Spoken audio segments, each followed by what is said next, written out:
Só que é o seguinte, a palavra que te faz vencer o pecado, abre aspas, pecado é errar o alvo.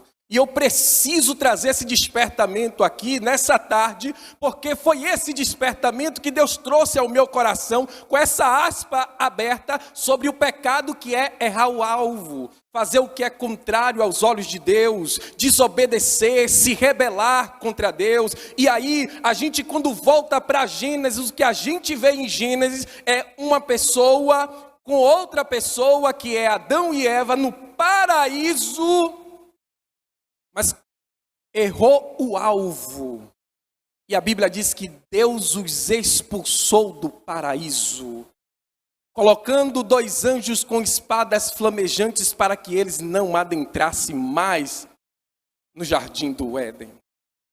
O pecado que eu e você muitas das vezes vemos como uma coisa comum, pode expulsar eu e você do estado da bênção que Deus quer que a gente esteja.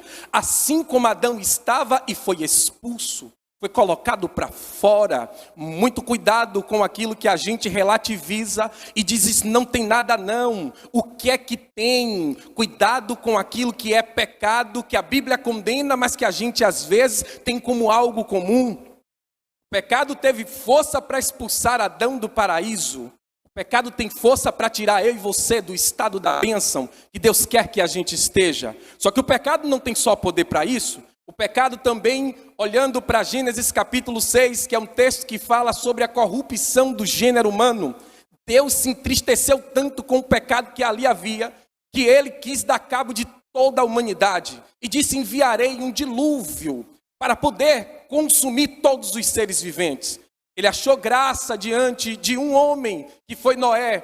Esse Noé servia a Deus, era temente a Deus, era contra as práticas pecaminosas daquela época. Só que Noé não pôde impedir a ira de Deus que foi derramada sobre toda a nação. E o pecado também tem poder, além de tirar a pessoa do estado da bênção, provocar a ira de Deus e fazer que Deus derrame a sua ira com sentença de condenação.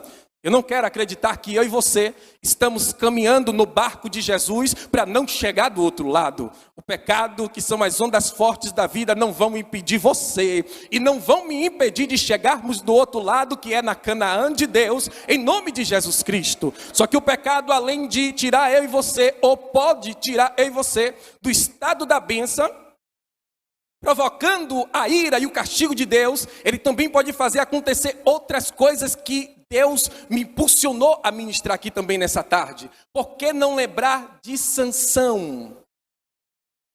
Sansão era um homem que tinha o espírito, que era usado pelo espírito, que tinha força contra os inimigos, que vencia os inimigos, que representava o povo de Deus, mas brincou com o pecado. E a brincadeira de Sansão custou caro. Cuidado que com Deus a gente às vezes até brinca, mas com Satanás ele não brinca de ser Satanás. E quando ele entra é para bagunçar mesmo, é para destruir, é para matar, roubar tudo aquilo que Deus um dia te deu.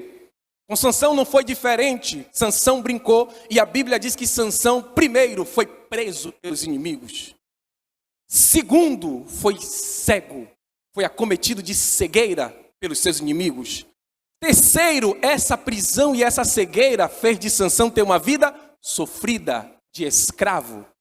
E quarto, custou a sua própria vida. Você está entendendo como o pecado, ele é cruel? Ele pode sim custar a nossa própria vida, ainda fazer a gente passar por todo esse processo doloroso que Sansão passou. Mas eu louvo a Deus que em 1 João capítulo 3, o Espírito de Deus usou o apóstolo João no verso 8 para dizer que todo aquele que vive na prática do pecado, ele está procedendo do diabo. Mas para isto, o Filho de Deus se manifestou para destruir as obras do diabo. É esse Filho de Deus que já se manifestou na sua vida, na sua história, que aplacou a ira de Deus e te alcançou com seus abraços de amor. Deus não quer que você vá no barco e no meio do caminho seja paralisado pelas ondas fortes da vida. Deus quer que eu e você cheguemos do outro lado. Eu e você vamos chegar do outro lado. Vamos chegar do outro lado, em nome de Jesus. Na força do Senhor, vamos chegar do outro lado. Fecha aspas.